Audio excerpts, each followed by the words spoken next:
¿Sí? Bien, vamos a iniciar con una oración. Vamos primero a ponernos en las manos de Dios. Creo que parte de lo que nosotros estamos intentando hacer, hermanos, es sencillamente, ¿verdad?, tratar de comprender un poco más, conocer un poco más a ese Dios que se ha revelado en nuestras vidas, y qué mejor que lo hagamos a través de un tiempo de oración para ponernos en sus manos. Por eso vamos a iniciar con una oración y nos ponemos en las manos de nuestro Dios. Padre Celestial, en esta mañana, Señor, hoy venimos delante de tu presencia. Te damos muchas gracias por este tiempo que tú nos das. Gracias porque hoy podemos acercarnos y conocerte más a ti a través de las Escrituras.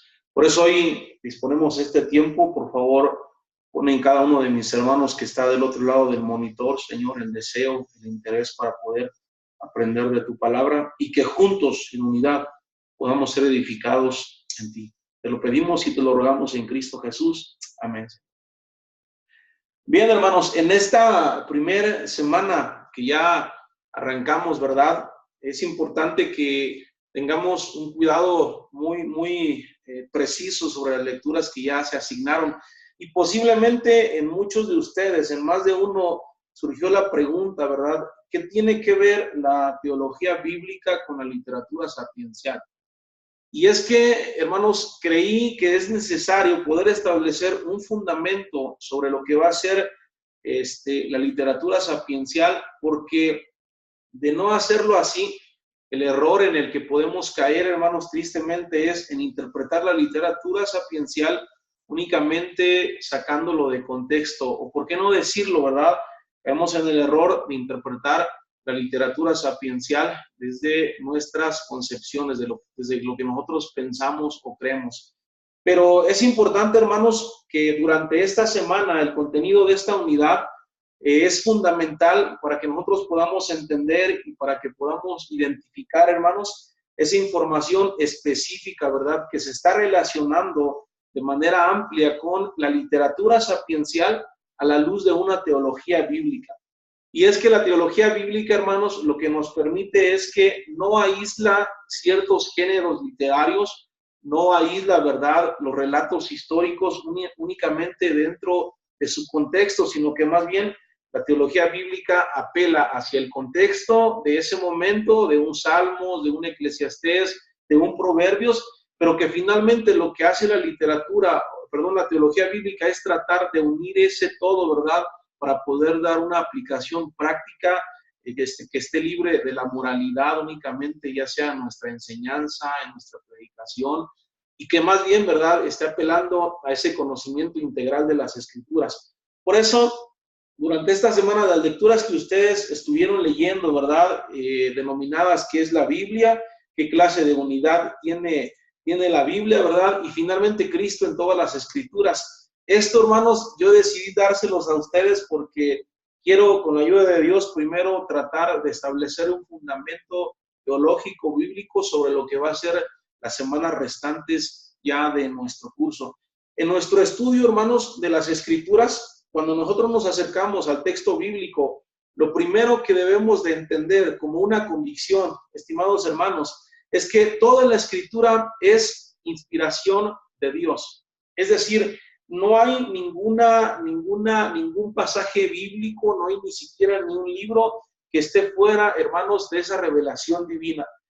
Y por otra parte es importante entender que Dios utilizó a hombres para que pudiesen dar lectura a cada uno de los rollos, de los papiros, ¿verdad?, que en algún tiempo ya fueron escritos, ¿verdad?, en este contenido.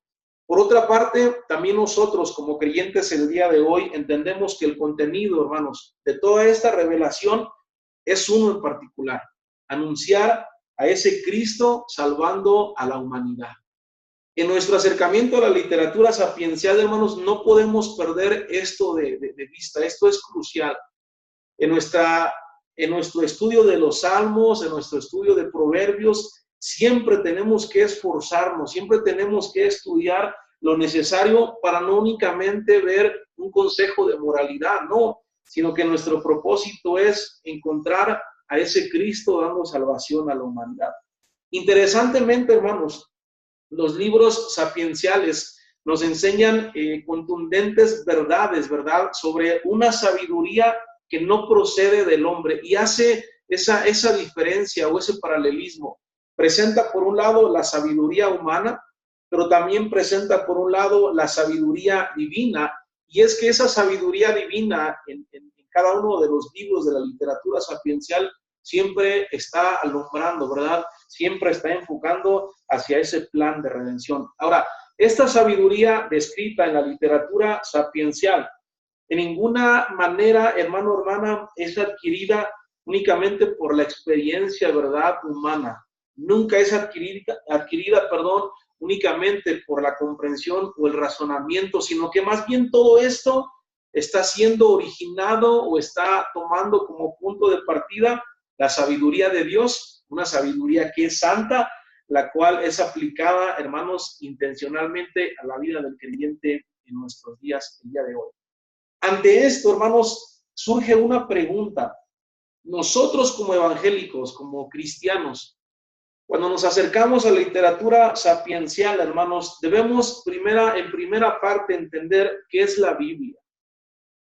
Es decir, no podemos nosotros acercarnos a la literatura sapiencial sin entender primero que nosotros como cristianos tenemos algunas, ¿cómo decirlo? Algunos no conceptos, sino más bien principios, ¿verdad? Unas convicciones que no pueden ser negociables.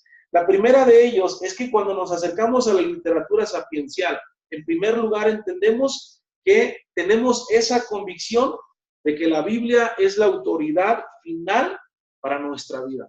Y esto lo explica ya el apóstol Pablo, ¿verdad? A su discípulo Timoteo, en 2 de Timoteo 3:16, donde afirma, ¿verdad?, que toda la escritura es inspirada por Dios, incluyendo definitivamente la literatura sapiencial.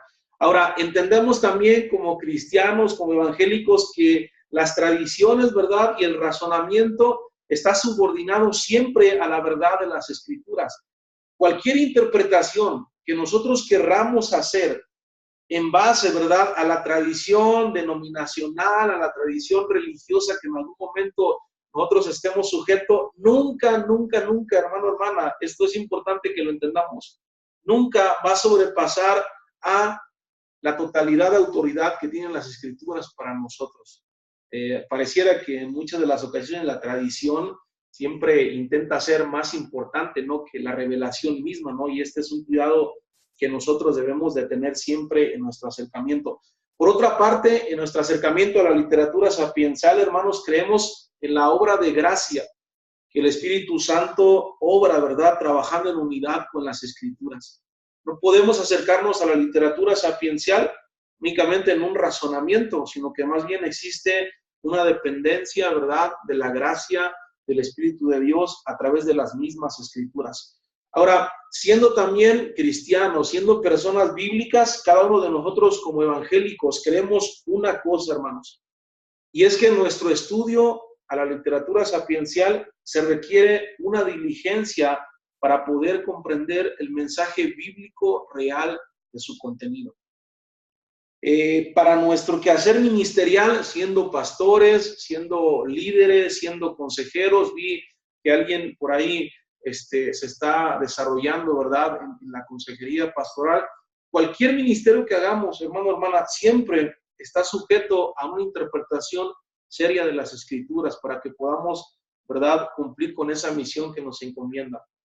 Ahora, por otra parte, hermanos, la Biblia sabemos que es la palabra que está siempre revelando a ese único Dios. No nos habla de otra cosa la Biblia, sino únicamente de ese Dios que existe. Existe un solo Dios que se ha revelado a sí mismo mediante su palabra, la cual esta revelación implica, hermanos, que la autoridad suprema que nosotros tenemos de la Escritura está siendo originada en la misma persona de Dios, Dios Padre, Dios Hijo y Dios Espíritu Santo. Entendemos también que el único Dios que existe es el único Dios que hizo absolutamente todas las cosas, y la evidencia de esto, hermano, hermana, está presentado en la creación y en las Escrituras. La evidencia de que ese único Dios se ha revelado está siendo presentado en el libro de Salmos, en el libro de Job, en el libro de Eclesiastés, de Cantares. Por esta razón, Cuando nosotros como creyentes entendemos el hecho de que la escritura es inspiración divina y que en nuestro acercamiento está la total seguridad de que es una palabra fiel y de que es una palabra verdadera, nos da a nosotros, hermano, hermana, un fundamento para poder acercarnos en nuestra interpretación de la literatura sapiencial. ¿Y por qué decimos esto? Porque tristemente, hermanos, la unidad de las escrituras, la misma palabra, siempre ha estado sujeta a diversos ataques, ¿no? Quizás uno de los más conocidos aproximadamente en el siglo XVII, XVIII, ¿verdad? Lo que conocemos como la Ilustración. Y es que rechazaba la idea de que Dios tuviese que ver algo con la creación de la palabra, ¿sí? Se pensaba, en primer lugar, que, bueno, Dios posiblemente no existe, ¿no? Y si posiblemente no existe, entonces, pues posiblemente no intervino en la creación de las escrituras, ¿no? O en la creación de la palabra, ¿no? Diferentes ataques que ha tenido la escritura o la unidad de la Biblia, de una y de otra manera, vamos, en las cuales se afirmaba que también debía tomarse la Biblia como cualquier otro libro. Es decir, no se le daba la importancia, ¿verdad?, de que estuviese la intervención divina en esa creación y que por consiguiente, pues no era necesario considerarlo como un escrito sagrado. Se comenzó también tristemente a enfatizar en el método histórico crítico, esto lo vamos a estar analizando durante las próximas semanas, en la que tristemente se ponía un énfasis extremo, hermanos, en lo histórico, ¿verdad?, del pasaje bíblico, pero que tristemente se perdía de enfoque la aplicación de cualquier libro que usted tenga en este momento en su mente. Se preocupaba más, ¿verdad?, por las fechas, por personajes, ¿verdad?, por tiempos, por lugares. En el caso, por ejemplo, de Job, ¿no? La crítica era tan grande, ¿verdad?, que se centraba únicamente en descubrir el año. Y tristemente este método histórico crítico, perdía de enfoque cuál era el propósito principal de ese escrito que nosotros teníamos. Otras críticas, ¿verdad?, que atentaban en contra de la unidad de las escrituras, tenemos también lo que se denomina, ¿verdad?, la crítica humanística, que simple y sencillamente, hermanos, lo que hace es tratar de sacar los pasajes de su contexto para aplicarlos, ¿verdad?, a la conveniencia o a la manera de nuestro quehacer, ya sea de consejería o de enseñanza. Y esto tristemente se da muchísimo más en el libro de Proverbios. Pareciera que el libro de Proverbios siempre es usado, ¿verdad?, únicamente para dar buenos consejos de moralidad, el libro de Eclesiastés también. Pero nos damos cuenta que no es un libro que esté hablando de moralidad, ¿verdad?, con un enfoque humanista, sino que más bien el autor de cada uno de esos libros, ¿verdad?, de la literatura sapiencial, el autor, el Espíritu Santo, intentaba transmitir, ¿verdad?, el contenido específico de ese escrito. Y es que el contenido de un Salmos, de un Proverbios, insisto, se presentaba a ese Cristo como el centro de las Escrituras, efectuando un plan de redención en favor de la humanidad. Pareciera que en algún momento, cuando nosotros nos acercamos al libro de Cantar de los Cantares, decimos, es un poema excelente, ¿verdad? Y normalmente lo que hacemos es relacionarlo con el amor que hay dentro del matrimonio o dentro de la pareja. Sin embargo, el libro de Cantares, hermanos, está revelándonos a ese Cristo, ¿verdad?, que está haciendo y está efectuando un plan de redención en favor de la humanidad. Otra cosa, hermanos, que es importante que nosotros conozcamos durante esta primera semana es que toda la Escritura, hermanos, sin excepción alguna, tiene una total unidad. No podemos nosotros sacar de contexto la literatura sapiencial y no podemos tratar de encajonar la verdad y pensar que no tiene ninguna relación con el Pentateuco, por poner algún ejemplo. No, sino que más bien la teología bíblica ante la cual nosotros trataremos de estudiar la literatura sapiencial implica que ambos testamentos, tanto Nuevo Testamento como Antiguo Testamento, presentan una total unidad bíblica. No considerarlo de esta manera y tratar de fragmentar, hermanos, ciertos estilos literarios es producto definitivamente de una mala interpretación de la hermenéutica que nosotros podemos estar haciendo en nuestro acercamiento a la literatura sapiencial. La literatura sapiencial tiene una total relación con las escrituras. Por esta razón, nosotros como estudiantes de la palabra, ¿verdad? Es necesario reconsiderar siempre la unidad de la literatura sapiencial con el resto de las escrituras. La relación, hermanos, entre ambos testamentos no es una cuestión académica, ¿verdad? Que únicamente en su momento se deba de hacer, no, sino que es una relación que debe de ser analizada de una manera cuidadosa en su contextualización. No sé si a usted le ha llegado a pasar que algún hermano se le acerca a usted y le pregunta y le dice, pastor, hermano, hermana, ¿qué relación tiene esto para mi vida? Y nos damos cuenta que está hablando de un profeta Isaías, un profeta Jeremías, ¿verdad? De un Éxodo, ¿verdad? Y quizás en algún momento uno llega a decir, hermano, no se preocupe, eso era del Antiguo Testamento, ¿verdad? Eso es de la ley, o eso tiene aplicaciones únicamente para los judíos. No, la pregunta más bien interesante es decir, ¿cómo es que esto lo puedo contextualizar para mi vida real, el aquí y el ahora? ¿Cómo es que el libro de Salmos en realidad tiene una aplicación contextual para mi tiempo en este momento? ¿Me explico? Por esta razón, durante nuestro estudio, apelamos, hermanos, insisto en esto, a una teología bíblica que considera las partes de la Biblia como un todo. ¿Sí? Se relacionan todas estas, entendiendo la dinámica de esta revelación progresiva. Dios se reveló paso a paso, ¿verdad? Dios se reveló de una y otra manera en cada uno de los tiempos. Y al final, ¿verdad? De todo esto, el propósito de esta revelación progresiva, ¿verdad? Era mostrar a ese Cristo Salvador y a ese Cristo Redentor. Por esta razón, hermanos, el fundamento de esta unidad, el fundamento de esta revelación que nosotros tenemos y que conocemos que es fiel y que es verdadera, entendemos que aunque son 66 libros, entendemos que aunque existe una división, ¿verdad?, entre cada uno de los testamentos, finalmente es una sola palabra de Dios. Finalmente, alguien lo mencionaba de esta manera, ¿verdad? Es un libro que está formado por 66 capítulos. Es un libro que tiene diferentes capítulos, pero que todos ellos nos hablan acerca de una sola historia.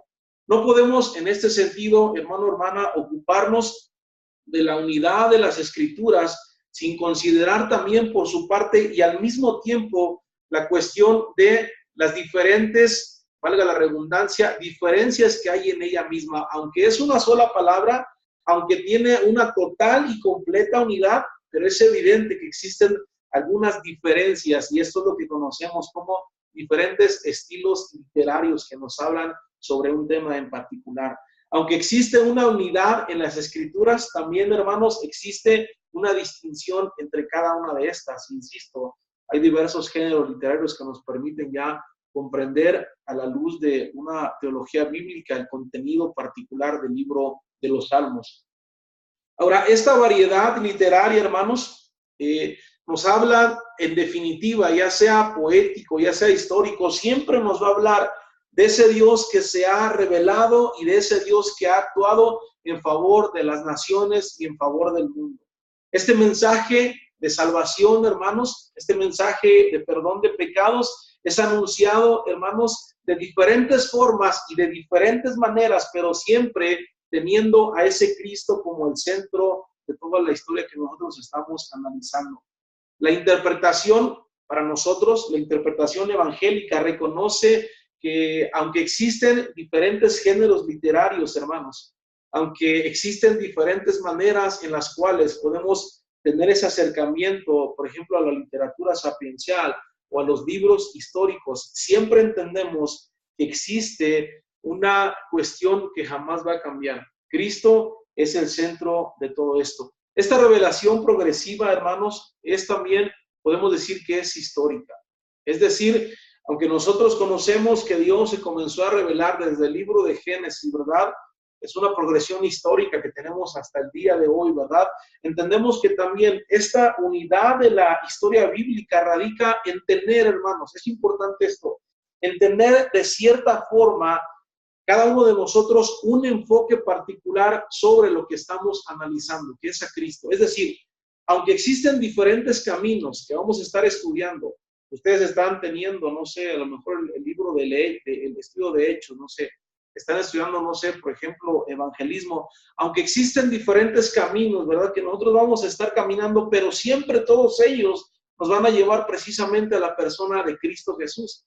Ahora, esta revelación progresiva, esta progresión histórica, hermanos, nos damos cuenta que nos comienza a hablar, por poner un simple ejemplo, nos comienza a hablar acerca de un Abel, pero nuestro enfoque no es Abel, nuestro enfoque, no es Caín, sino es un Abel. Nos habla acerca de un Abraham y de un Lot. Nuestro enfoque de estudio, hermanos, no está enfocado en lo que hizo Lot, sino más bien a la luz del plan de redención está en saber qué es lo que hizo Abraham. Seguimos nosotros a un Israel, no seguimos a un Edom. Seguimos nosotros a un David, pero no seguimos a un Saúl, ¿no? Seguimos a un Jesús y no seguimos el rechazo que había en contra de él o lo que él había experimentado. Esta revelación progresiva, incluyendo definitivamente la literatura sapiencial, apunta, no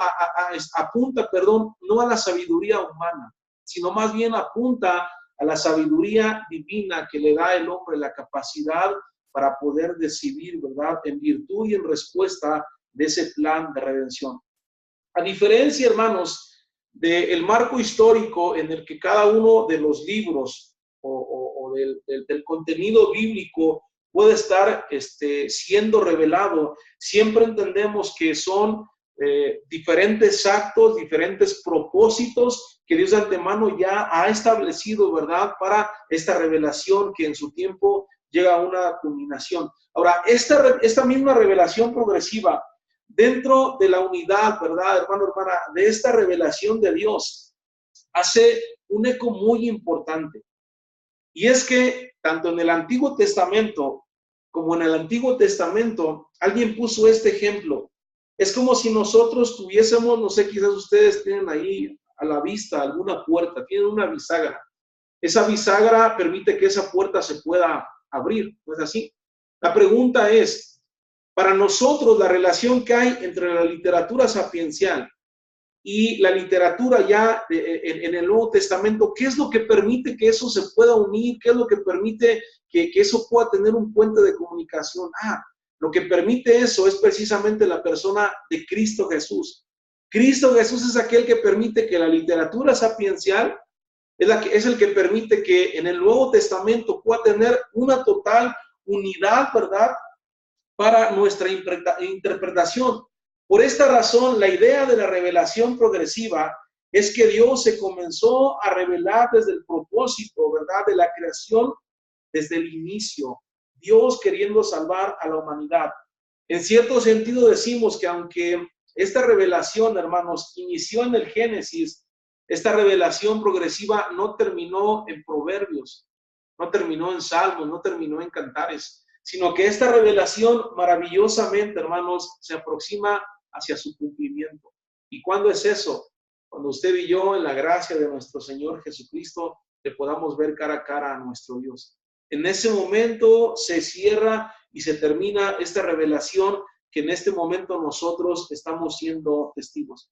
Esta revelación progresiva, hermanos, nos habla desde diferentes enfoques. Por ejemplo, la revelación progresiva conocemos a un Abraham.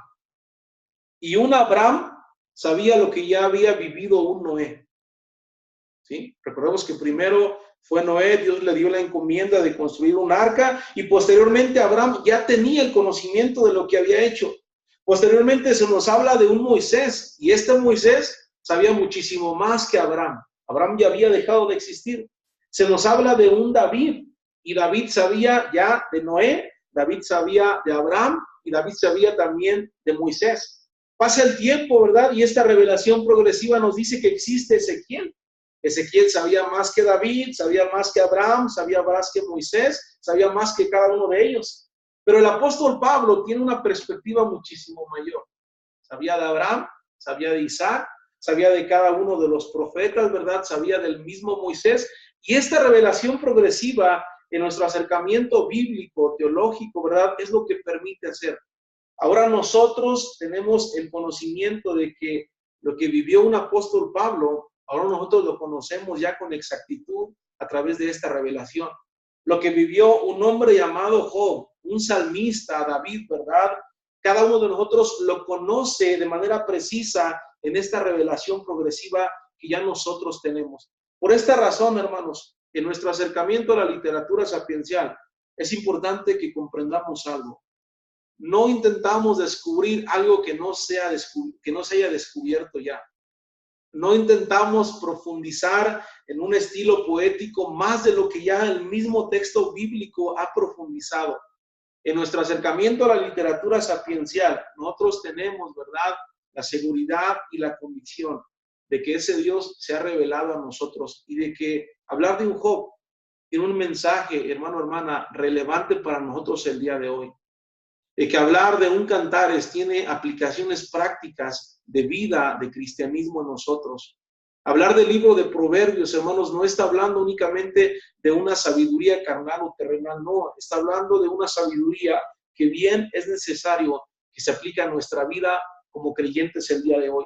Finalmente, si usted me permite, me gustaría tener 3 conclusiones de lo que ustedes ya leyó durante estos días. La primera de estas: entendemos que para una correcta interpretación, para una correcta comprensión de las Escrituras, a esto nos referimos con la literatura sapiencial, es primero importante identificar cuál es el mensaje cristocéntrico de ese libro que nosotros estamos estudiando. Es decir, de qué manera se está revelando Cristo en el libro de los Salmos.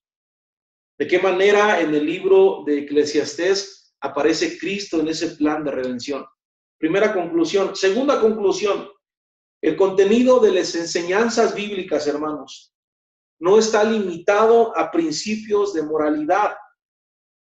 De ser así, entonces nosotros caeríamos en el error de aislar su contenido de la totalidad de las Escrituras. No podemos nosotros hablar con alguien sobre consejería aislando el libro de Job de la totalidad de los 65 libros.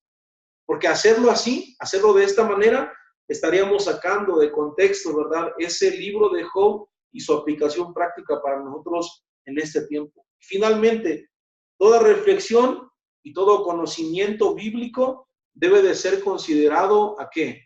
A la luz del plan de redención. Cuando nos acercamos a estudiar el libro de Job, hermanos, necesitamos identificar cómo es que ese Dios se está revelando a través de la persona de Cristo Jesús en ese pasaje.